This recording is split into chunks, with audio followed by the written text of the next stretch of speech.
Ooh la la! New arrivals are in, right here at Courts. We've got living and dining room sets, appliances and electronics, plus smart devices and more. Shop today with no cash. So come in to see what's new. And Courts is celebrating its 31st birthday all September long. Shop for a chance to win your purchase absolutely free. 31 lucky winners to be chosen. Courts, bringing value home. Offer ends 30th September. Conditions apply.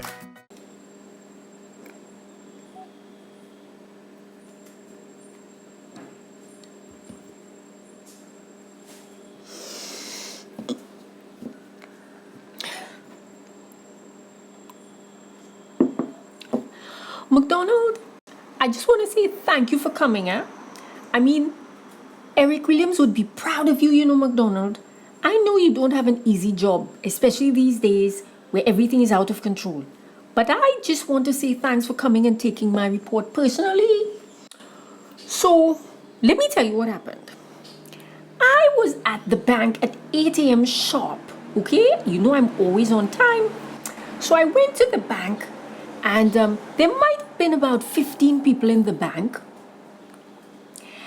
And then out of nowhere, just like that, I heard a voice say, "Everybody get down." So I'm thinking, but am I hearing something? Am I hearing voices, at my age? But anyway, when I looked around, McDonald, everybody started to get down. But with my knees now, it took me a little time.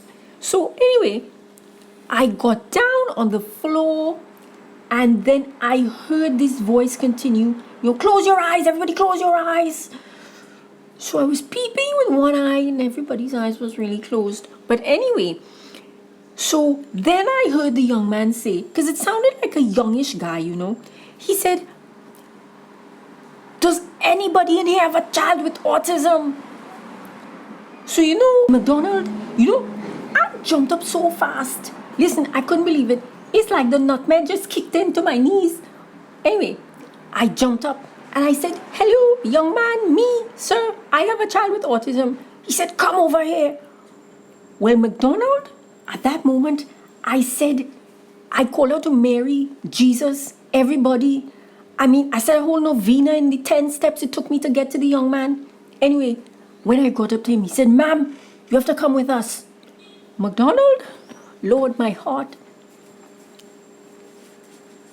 And I think I actually peed myself. But it's a good thing I had on those pull-ups, those adult pull-ups. Praise the Lord. So anyway, we left. When we got outside, he said, "Ma'am, I don't want you to be scared, but you have to come with us, okay?" So I said, "Okay." Jumped into the car. And as we're heading down the road, suddenly he said, "Ma'am, you have a child with autism, yes?" I said, "Yes." Why? He pulled out a bag with money, a whole lot of money, and he handed to me. He said, "Ma'am, this is for you to help with all of your child's expenses." McDonald, I was stunned.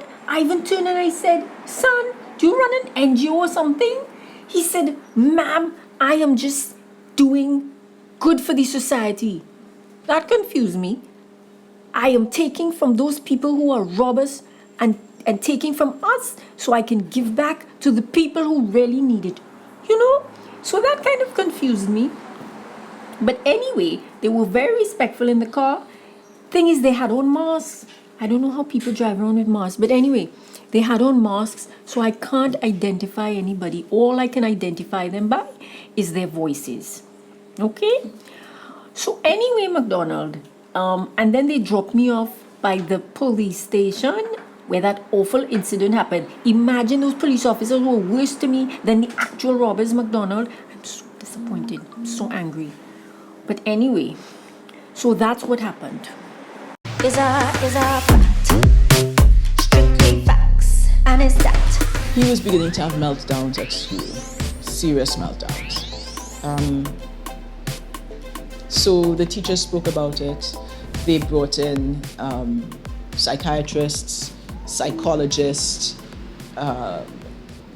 special subject matter specialists for the students. This was going to be their first S.E.A class in a number of years. We all worked very hard to figure out concessions for Zachery and for the other boys in his class. It got to the point where they stopped having Zachery and a couple of the other boys do past papers, and they would give him an assignment in the morning, and he would teach, as in do a workshop on the subject that he had been reading about for the class in the afternoons. It worked really well because it gave him a chance to do things that he felt good about, do subjects that he loved, science, geography, social studies, all the things that get dropped in favor of maths and English, which is what happens with S.E.A. It gave the other boys in the class a little bit of a break because they also were able to ask questions and learn about things and basically not feel that their entire life was blinkered and going down this one dark tunnel. It's a different kind of mind. It is bubble different than yours and mine. It's a different kind of mind. It's an old puzzle if you just try. You'll be all mine. The rainbow scene and a brand new vibe. You'll be all mine. 4, 3, 2.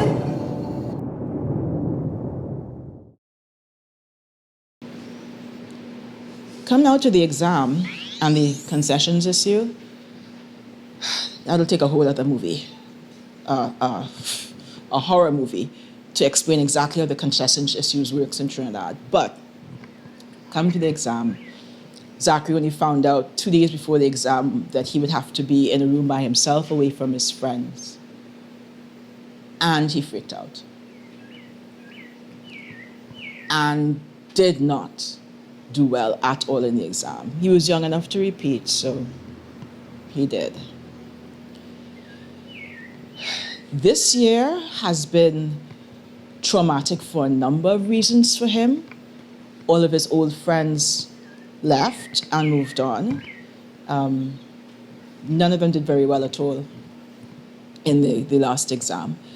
He found himself with people that he didn't really know, going over the same subjects that he had done before. His anxiety got even worse. So now he's not just having meltdowns, but he is hiding under desks and in cupboards and having more and more meltdowns at home. COVID-19, funny enough, gave him a little bit of a respite. He's actually enjoyed the distance learning. Yes, he misses, the interaction with the boys, but the distance learning is working for him, and they're doing the same thing that he did when it was a face-to-face environment. He will work with the boys, work on the curriculum in the mornings, and then in the afternoons he will talk about whatever comes to mind. So he's done space exploration, he's done evolution, he's done subjects that he really should not be looking at before Form 3. But he already knows all the answers and all the information. Teachers make a joke that if Zachery says it is, it is. Just call him Dr. Zoogle.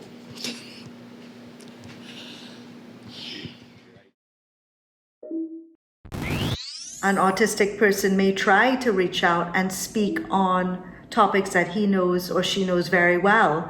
And others may respond. They may respond to it, but then 5 minutes later, they go on to the next conversation. And I've actually had a client tell me this, that they understand, well, wait a minute, they moved on to something else, but I wasn't finished talking about this.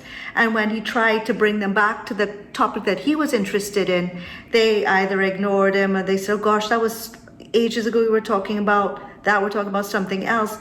And then they got really, really mad and really triggered, or very offended, and it resulted in an aggressive push. Although he never meant to hurt, it just was a reaction because they were then triggered. So because of that, and because of a series of events that led to this aggression, because of challenges with making social connections and engaging, sustaining relationships, he found himself without friends, and then spending a lot of time by himself where he ruminate and criticize himself and think about socially embarrassing situations or negative occasions, which then contributed to a profound sense of self-loathing, stagnation, and just sadness. Another misconception about autistic spectrum individuals is that they lack empathy. That's not true. That's not true at all. They, in fact, may feel more empathy than the average person. They just perceive the world differently, and they may not understand social convention. So, for example, if a group of people are talking about a sad topic such as losing a pet or losing somebody they love, the person on the spectrum may not understand that they are also supposed to be sad and sympathetic because they didn't lose somebody they love and their pet is just fine. So they may be joking and laughing and poking fun at it, not because they were insensitive, but because they misunderstood.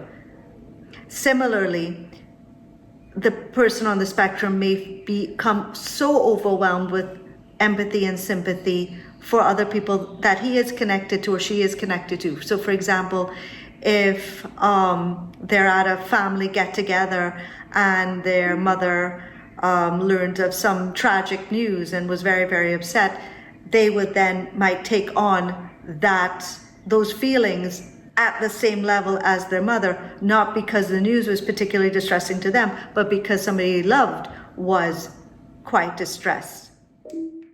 Ooh la la! New arrivals are in, right here at Courts. We've got living and dining room sets, appliances and electronics, plus smart devices and more. Shop today with no cash. So come in to see what's new. And Courts is celebrating its 31st birthday all September long. Shop for a chance to win your purchase absolutely free. 31 lucky winners to be chosen. Courts, bringing value home. Offer ends 30th September. Conditions apply. So, Mac, listen, before I leave, I need to ask you for one other favor. I know it's a hard one. I mean, you already came and picked me up. But listen, I work with an organization called Cause and Effect. Yes, I want to know if you will commit to making a little monthly donation to them, Mac. Yes, you know how great it would be to have the Commissioner of Police making a donation to this organization? It will look good on you. It will look good on the service. It will look good. Yes. So all you have to do, go to their website, causeaneffect.co, okay? And you'll see a donate button. It will take you to a WePay link. You just click on donate and put in the amount of money and press send. Yes, I do it every month. It's so exciting. Anyway, and you can go to all their social media pages, Facebook, Instagram, YouTube, and you can like, share, and subscribe to them, McDonald. Yes, very useful information for parents of children with disabilities about autism. Yes, like, share, subscribe, and donate. Okay? Cause and Effect. Lovely McDonald. It's a different kind of mind. It is bubble different than yours and mine. It's a different kind of mind.